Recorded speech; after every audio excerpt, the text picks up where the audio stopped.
Hello and thank you for joining us for today's Marketing Sherpa webinar. Today we're going to be talking about your company's most valuable asset in your marketing, your value proposition, and how to better leverage that. To do that, I have with me today Tony Doty, the Associate Director of Optimization of MechLabs. Thanks for joining us, Tony.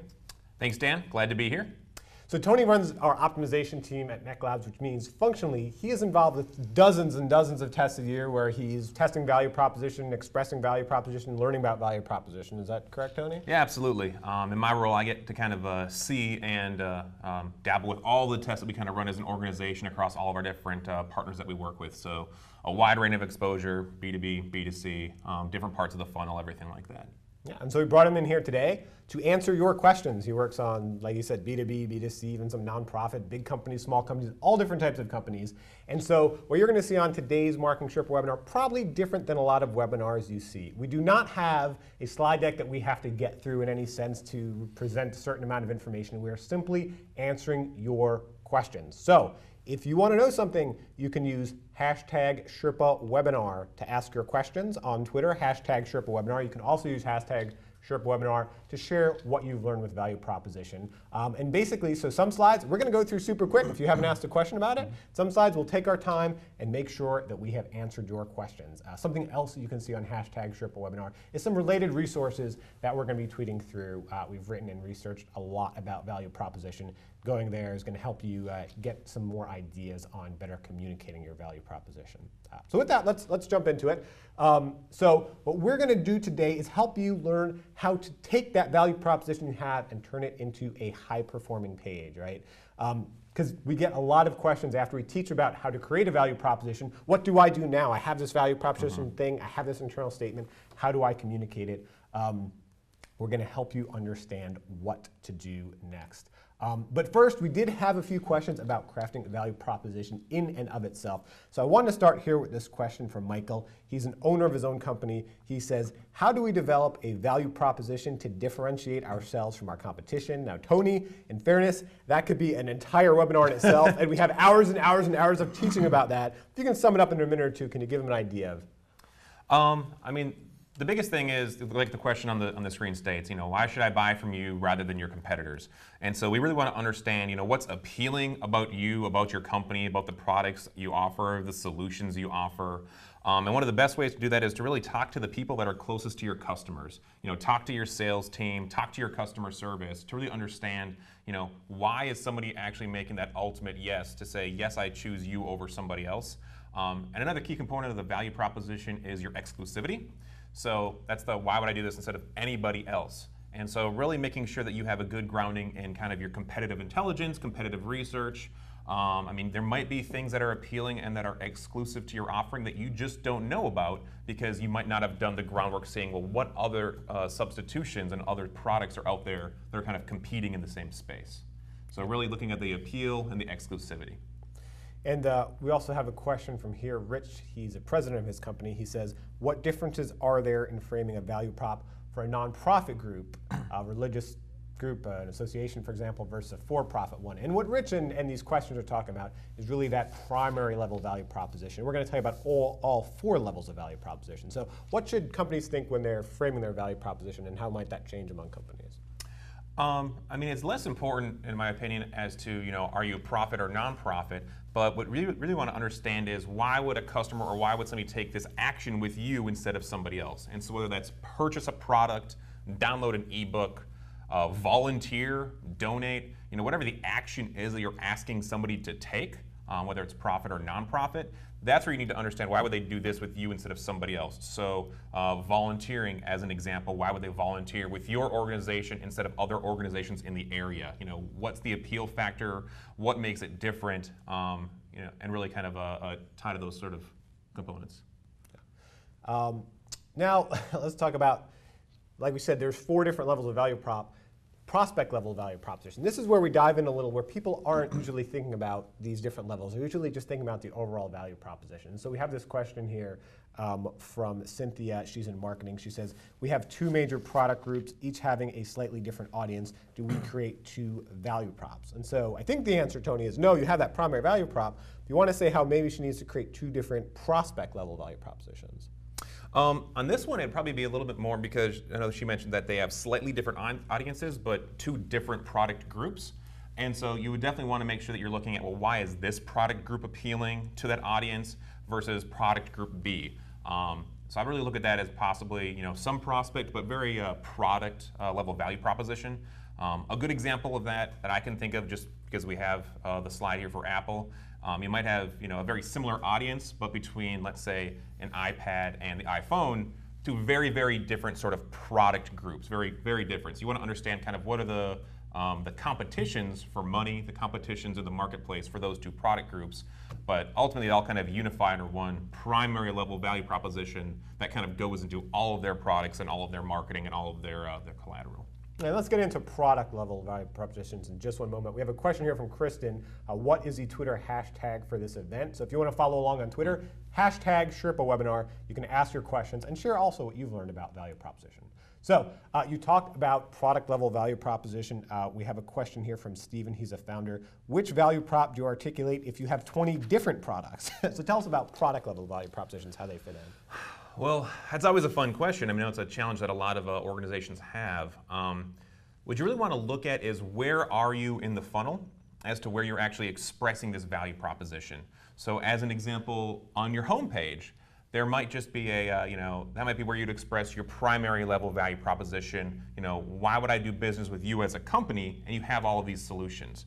But as you start getting deeper and deeper, let's say you have a comparison chart or a comparison tool that says this is how you can look at our different products, which product is right for you. And that's really when you need to start talking about, well, why is product A better for this person or this solution? Why is product B better for this person or this solution?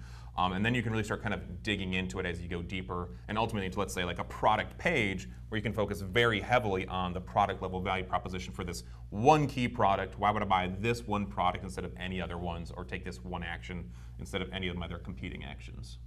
Okay, and then we also have the fourth level of value proposition, the process level, as you mentioned. Why should I take this action? Why should someone open your email, click through your email, click through your pay-per-click ad? You need a value proposition for that as well, so they can understand why they should take that process, why they should click on that button. So essentially we're answering this question, why should, and this is the prospect level, why should prospect A buy from you rather than from your competitors? Kathy, a marketing manager, had an interesting question here. Should you change your tagline per target market, or is this too confusing? What are your thoughts on that, Tony? It really kind of depends on what are you trying to establish, what are you trying to communicate with your tagline. I mean, if you really know that you have target markets that have very different aspects of appeal, you have certain features, certain benefits, certain messaging that really appeals differently to your different target audiences. I mean, that's the most important thing, is speaking to them, having relevant information, messages that resonate with them. So as long as you're targeting them appropriately, you're actually delivering the content and the messages that are appealing to that audience, I think it's absolutely fine to have different messages for them. You'll just want to find some way of how do you unify that together as kind of your primary level value proposition, so that things are they're still kind of cohesive and tied together and not very kind of sporadic. We have a question here from Julie. I ultimately want to sell my company. How do I develop a value prop that's not focused on me? And that's very interesting. I've seen this with a lot of small companies, especially a lot of web companies. The value proposition is tied to a specific individual, right? Because that's where they have to get the credibility at first when a company is new. So you say as a company evolves and gets maybe some of its own credibility, some of its own appeal, and as we talk about how to express your value proposition, what should Julie be looking for? I think one of the first things I would certainly do is, with your current clientele, with the people that actually, already believe you and already kind of bought in, why did they choose to do that? What did they find appealing? What sort of success stories do they have? What sort of solutions have you provided? What sort of problems did they have that we have now solved, together as an organization? And to be able to kind of take it from just, I am the reason or you are the reason why somebody would work with you, but we offer these levels of appeal, we have these solutions, and they're different than other people in the marketplace. So to make sure you're looking at what the competing options are, and it's kind of like, why are you different from them? Yeah, and as you're getting, we have a question here from Sun. She wants to know, what do you use to measure a good value prop? what are the metrics to consider? She asked that question on #SherpaWebinar. So as we look at some of the basics of the value prop, first you want to know who you're talking to, who your target audience is. How can you get a sense of, are you talking to that target audience well? Is this successful? As Sun asked, what metrics you can use? I mean, most of my experience is obviously in the online marketplace, and so as an example, we'll get to this a little bit later, but like PPC testing is a great place to test value proposition messaging. Try to understand which elements are appealing to an audience. You can target based on certain keywords. You can sort of see people that are in this realm, what really is interesting to them, what appeals to them, and use kind of different PPC campaigns. You can use just a lot of your basic analytics and online metrics and really understand is the message that I'm delivering to somebody getting them to take that next action, getting them to click the CTA, getting them to progress in the funnel, and if so, then that means that you're doing a good job of the messaging, helping them with the kind of that micro conversions through the page and really appealing to them. So I don't think you have to create new metrics. It really comes down to your traditional metrics, but as you're changing messaging and as you're testing things on the page, how does that sway your different kind of conversion metrics and what really seems to be impacting to your customer? And then that's kind of how you discover really what you should be messaging, what your value proposition should be. Yeah, and that customer focus seems very important, really understanding the target audience. And we have two questions here from two different types of businesses that I thought might make sense to ask together. Bradley, who is an owner of his own business, he says, what value prop can I use in the construction business? Narita, I believe it is, an owner and marketing strategist, wants to know, how do you craft a good value prop for an e-commerce site? So whether it's B2B, it's construction, whether it's e-commerce, it seems to come back to the target audience, right? Absolutely. If you don't know who you're talking to, you're never going to be able to find an effective way to communicate to them. You're not going to understand their problems and challenges and be able to really find the message that's, to the core of their problem, what's the most appealing. As an example, in the construction business, asking questions, who is my target audience? Who is my prospect? Is it commercial? Is it residential? And once you kind of narrow that down, is it people within a specific geographic region? Is it nationwide? And start to hone in on who is the group that I'm really trying to speak to. And then you can really start to understand what are their problems they're facing and what sort of competing options do you have kind of targeting that audience. Okay, and we're going to just go pretty quickly through some of these slides now to get to some of your more questions. So as Tony said, you've really got to find that target audience. You have to understand what channels are going to work. Email, PPC could be different channels for different types of audiences. Absolutely. Then find out where they're visiting on your page. Do they go to a landing page? Is it a product page? It could be your home page. And then also you want to make sure that there's continuity throughout that entire process of where you first communicate with them to where they get to your actual landing page or your home page. And there's, as you can see here, there's different steps that people tend to take through your funnel. From, let's say, begin with a PPC ad to the final checkout. Make sure you have continuity in your value prop there. And then when you're expressing it, each step of your funnel, you have to have a specific purpose for that. Don't just throw something in there, right? The PPC ad is probably bringing people into the funnel in general. The home page might also be bringing people into the funnel, but then get them to the right place, which could be a landing page, it could be a product page, it could be a checkout page. And then, product page and checkout pages are other examples, like we said. But let's dive in now. We have another question from Radu, a marketing specialist. How can I distinguish between influences over conversion generated by different factors? And I think what Radu is trying to get at is, sometimes there's a lot of different things that can influence conversion. How can he be for sure which of these elements is influencing conversion? Let's say, is it the value prop that's influencing conversion, or is it something else? Well, I love this question because it really comes down to what we do or what I do on a day-to-day basis, which is to test it. To really understand, you can isolate your variables. You can say, hey, I have numerous PPC ads and I'm just changing 3 different appeal factors. Why would somebody buy A, B, and C? And really start to understand, well, this message seems to be more impactful than this one. You can work it on landing pages the rest of the way through your funnel. And as long as you're kind of isolating the variables and the changes that you're making, you can really understand, oh, is this impact that I've now created due to this change in messaging? Is it due to kind of an outside influence or historical effect? Is it due to, hey, I just needed to reduce friction and anxiety in this process because of, because that was existing kind of on the page or in the customer's mind? And so as you kind of isolate these variables, you can really start to see, did changing your headline to 3 different headlines really make an impact? Or is it really about the body and the meat of the page and the way that you're displaying your products and how you display that expression that really kind of makes more of an impact? So it's kind of testing and isolating variables is key to really know what exactly is influencing that decision. Yeah, and as you say, if everything a priority is a priority, then nothing is a priority. So you really need to focus. And that ties into our next question. We have another question here on #SherpaWebinar from Dealer Built Ron. What's the average value prop length? It should be no longer than, and so I think that's where you get to the point of saying, hey, what is the priorities in the value prop? Right, and I mean, I get that question a lot. You know, the value prop should be any longer than this or any shorter than this. And I mean, really, it just has to be as long as it takes to differentiate yourself and answer that question, why would I buy from you instead of somebody else? A lot of times when we kind of go through our value prop workshops, we try to distill these things down into maybe 3 primary appeal factors, because that's what you're really going to want to be expressing on your page. That's one kind of common misconception we run into sometimes, is that once I have a value prop, I just copy and paste that and I put it through my funnel. And we don't want to do that, because a lot of times your value prop is written for us, you know, on this side of the table, but it's not necessarily the thing that is going to be clearly expressed to a customer if they read that.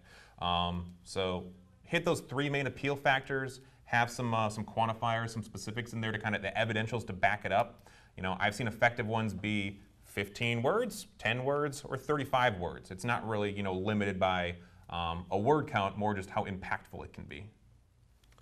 Okay, and we have a question here now from Tim. He's a founder. How does value prop compare with USP, or are they one in the same? And that's a great question. I actually talked to Austin McCraw, who works here at MechLabs as well. Done a ton of value prop research for us, and we're talking about that. And so USP and value prop, there's a lot of similarities. If you're not familiar with USP, it's the unique selling proposition. There's a lot of similarities there, right? I mean, with the USP, you're looking for how you're exclusive. You're looking for how you appeal to your customer. But what we have on the screen now is one of the biggest differences probably between value proposition and a USP is that credibility, is the evidentials, it's how you're proving it. And when you think about it, it makes sense. USP came out a while ago from Roster Reeves at a time where people were less skeptical, where you could have that big sales message and people would buy it more. Now, as we're getting into value prop, people are a lot more skeptical. You really have to prove why and exactly how you have a credible claim to your audience. You can't just assume you have a claim. I think another key point of difference is USP is really aimed at, I know when I used USP, being in the ad agency business, it's really aimed at ad agencies. It was aimed at individual ads. It was aimed at individual messages. It was aimed at individual campaigns. Value proposition really comes more from the business world and is a little more holistic. You're looking at what is the overall value that my company can deliver, right? That's that primary value proposition. What is that overall value my company can deliver in exchange, that value exchange for getting a customer, for getting a payment for doing something. So when you're thinking of value proposition, you're thinking of more of the overall business, definitely more from the brand side, marketer side of what can I do for my company to help create that value. And it's more strategic, if that makes sense, than USP, which tends to be focused on an ad or a campaign or something like that. Hope that helps. At the end of the day, these are both business terms. They're not scientific terms, and as with any business term, people tend to use similar terms differently and different terms similarly. So it's hard to nail down exact definitions, but that's just from our experience and the way we've used these terms. I don't know if any other thoughts about that, Tony? Works for me.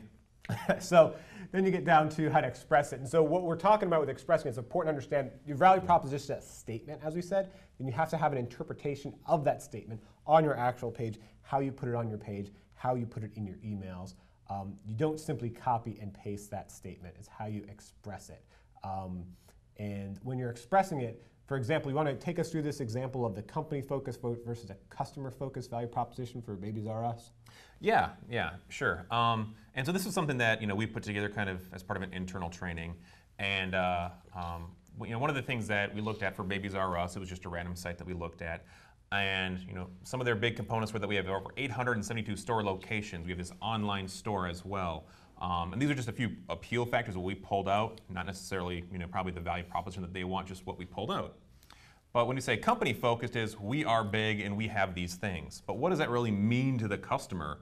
And that's what we want to try to understand, because they're the ones who are ultimately going to be on the site and the ones who are making the purchase decision.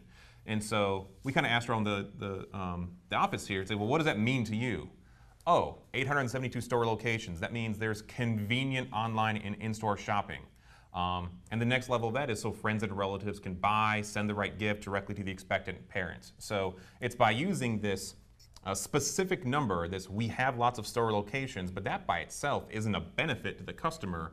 It's through that we're able to actually kind of complete the circle. Oh, that allows us to get things to people where they're supposed to be faster by leveraging that sort of number. So we would say, hey, the messaging I want on the page is much more closely aligned with we offer convenient online and in-store shopping, and we get the right stuff to the right people at the right time. Like, that's great.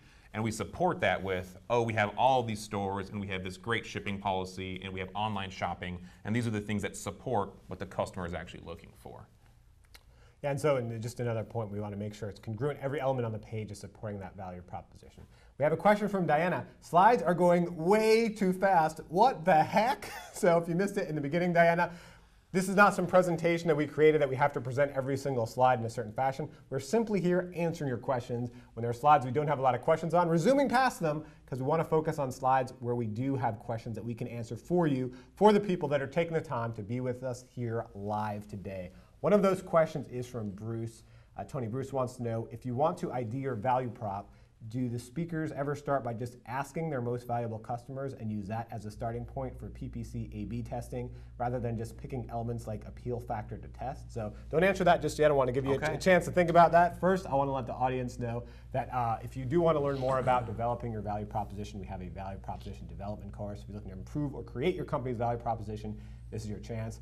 As a webinar attendee, we want to give you an exclusive discount on the MECLabs Value Proposition Development course. You can save 33% by December 1st by using the promo code right there on your screen, 492OC3005. You can visit meclabs.com/valueprop and get professionally certified in value proposition development. If you want that promo code, didn't have a chance to write down, you can email me, editor@meclabs.com. That's editor@meclabs.com. I also want to thank our sponsor for today's webinar, Acton. Acton Software's integrated marketing automation suite is the foundation of successful marketing programs, from simple and direct to sophisticated and globally executed campaigns. Acton is a cloud-based marketing platform that enables marketers to tie inbound, outbound, and nurturing programs together in a single dashboard. Scalable and intuitive, Acton supports sales as well as marketing and is fast to implement, easy to use, and powerful. We thank Acton for making today's webinar free to you. And once you have that value prop, you're excited to express it, maybe use a tool like Acton to express it. But anyway, Tony, let's get into that question that we had about IDing the value prop. What about asking the most valuable customers as a starting point for? Well, the short answer is absolutely. That's the best place that you can start. I mean, asking customers is going to be, much more effective than having me and Dan and Luke and some people here in the office just sit around a table and deciding why people are buying your product or why they're taking their action. I can't stress highly enough how important it is to do your voice of the customer research, to look at surveys, to talk to the sales team, to talk to the customers, to talk to the customer support, the people who are dealing with the customers and the customers themselves. The closer you can get to actually the customer, and if they're willing to talk to you and provide that information, great, but the closer that you can get to them and why they ultimately said yes and try to figure that out, you're just infinitely more likely to kind of be successful as you start going through this journey of kind of crafting and discovering your value proposition. Yeah, Jeff, he's the first vice president of marketing, who wants to know, how do you encourage the sales team to embrace a proposition based on value rather than solely on price? And this seems to tie into also getting close to your customers, because sales would be a group that could really get close to your customers. Right, and so I think that's actually the way to think about it is, instead of saying, let's encourage the sales team to embrace this value proposition, I mean, I would love to be asking them, hey, what are the things that really make a difference? Well, how do you actually communicate the benefits of this product or service to your customers? And the marketing team should be then taking from the sales team and turning that into the online collateral, that into the offline collateral, that into kind of the training videos and everything you need. Because that group that's closest to the customers, they're going to know so much more than the person who's building the web pages and just looking at the analytics. Get as close to the customers as possible. So now let's get into the how we express it, and let's get into some examples here. Before we go into these examples, I have a few comments I love. Melody said, darn, I already paid the full price for the value proposition course. It's a good course, so thanks, Melody. Rob says, can you email slides an attachment of having trouble signing into SlideShare using LinkedIn login? You shouldn't have to sign into SlideShare to use that, but pay attention to MarketingSherpa.com. We're going to have a full video replay of this webinar posted, so you can see the full video, you can see the slides, and you can share it with your team if you find it helpful. And one of the things they might find helpful are some of these examples. So what example we're seeing here about expressing your value proposition? I love this example. This is actually one of the partners that we had a couple months ago. And so if I read to you, our new modular and manufactured homes are cutting edge in housing. They're spacious, modern, and contemporary. We passed it around the office. We took it to our PRS. We were like, what does that mean? Your modular and manufactured homes. Everyone has a preconceived notion of what they're going to see. And we have not this, but this. Like this beautiful interior of a home that when we showed it to people, they're like, oh, is that a luxury in a home? Is that what is that? I want to live there. Like, oh, that's actually just an entirely different way to express the same value proposition. These are cutting edge, they're spacious, they're contemporary, and it just tells you, it's so much more impactful seeing it than just reading it. Yeah, I love that idea. Think of every element on your page. Because a lot of people just use stock photos. I think that's the problem. They just grab the random stock photos, but how is that really expressing the value proposition? This is a great example. You don't need to say it in copy. Show it. Right. Show it, don't say if you can show it. And this is another, you want to take us through this example, Tony? Yeah, I mean, it's a very similar style example. I mean, browse our huge electronics inventory. Instead of just saying, we have thousands of products, show them you have thousands of products. Show them the massive selection they have when they kind of walk into your store. I mean, if that's really what makes you appealing, people are going to, much faster, much quickly resonate with it if it's, visual, if it's imagery, colors, shapes, all that sort of stuff, than just here's the text to explain why this thing is so important. Let's look at one visual versus another. Why is the one on the right better, expressing value prop? And so this one is, we really want to just be able to give people a quick understanding of what the product actually is, what the benefit is. So the one on the left is just a very generic, there's a person on what looks like a tablet and some spreadsheet software. But the shot on the right, the photo on the right is very, you can tell exactly what's going on. This is probably the square reader. This is something that they actually can accept payment on. They're out and about. There's just a lot more kind of specificity even to the image to understand what is the value of this thing instead of just the generic kind of image on the left. And Diana wants to know, would you caption these photos? You could not. I don't think there's actually a right or wrong answer to that. I mean, I would think that if you have good enough imagery that expresses what you're trying to express, you're absolutely fine, not doing it. But if you think that the imagery that you have needs a little bit of explaining, needs a little bit of clarification, you can go ahead. I mean, the simplest answer is really to test it to see if it makes an impact at all for the imagery you have. And here's another example. Cynthia wants to know any examples for services. I know we don't know exactly, I'm not sure if this is exactly for services, but it's a great example of something you could use for services. Where on the right, you're getting a sense of this is a conversation going on between two people over, could be the service that the company's offering, as opposed to on the left, right? It's just a random person. Right, and then kind of the question about captioning. This one actually has, this is what you're going to get very, very briefly in the video. This, conversation about ASP.NET. You have a little bit of an idea of what you're going to get in exchange for this click. You're going to have this conversation, not just this woman on the left talking to you about who knows what. Here's a B2B example. Couldn't only be used for B2B, but I think it shows a case study, right? It's a much better way to show the value of watching a case study, perhaps. Right. So a lot of these are just aligned with kind of the process level. Like, why would I watch this video? Giving a little bit more information, kind of pique the interest and explain what you're going to get, instead of just expecting your customer just to watch a video for the sake of watching a video because they're bored and have nothing else to do. Okay, then when we had some questions earlier about actually what metrics should you use, how do you know it works, we have a question here from John. He's a president of his company. Can we use pay-per-click to test value proposition? That sounds like a great idea, huh, Tony? Yeah, it's a great place to do it because you can very rapidly iterate in the PPC arena, and especially because you can target groups that don't have any brand loyalty yet, kind of like unbranded key terms. You can kind of start getting a feel for people who don't know who you are, that unbiased audience, what sort of words, what sort of specifics, what sort of features are appealing to them, and really start crafting that into what's the actual value and the appeal for your product or your service. And why specifically is the pay-per-click ad on the right, why does that express the value proposition better in this example? That adds a few things. I mean, even just the specificity of the number one on demand, you might believe it, you might not, but the number of clients really adds a layer of credibility to it. And then it's award-winning. We're not sure what those awards are, but fully integrated doesn't really have the same level of value. So I'd say adding kind of that specificity. We always talk about quantification, specification, and verification, and the more that you can kind of incorporate that into your messaging to kind of get that credibility across, the better you're going to be. And then buttons. People always want to know what makes an effective button. So we talked about value proposition. We started by saying there's the primary value proposition for your entire company, a very big thing, but it comes down to even the value proposition for a process like clicking on a button. So what makes a good button? Whatever makes them click. I mean, really, the answer is it's going to depend on how motivated they are, already to get through the process, but you want to still be offering some value. What am I going to get in exchange for doing this action? And so in this case, you see not just submit the form, because who wants to do that, learn more. Obviously people are still going to do that, depending on the rest of the page, but see the case study, get the access, download my free ebook now, access my webinar, like whatever these things are that actually have a tangible value, kind of on the other side in exchange for the click. Well, I hope this webinar clicked for you today. Thank you for joining us, Tony, and sharing all your knowledge about value proposition. Thanks for having me. Thanks to all of you for tuning in and asking your questions. And please, when you tune out, you're going to have a survey that's going to come up. Please fill out that survey to help us improve the value proposition of these webinars and these webinars in general to serve you better. Thank you again for joining us. Thanks.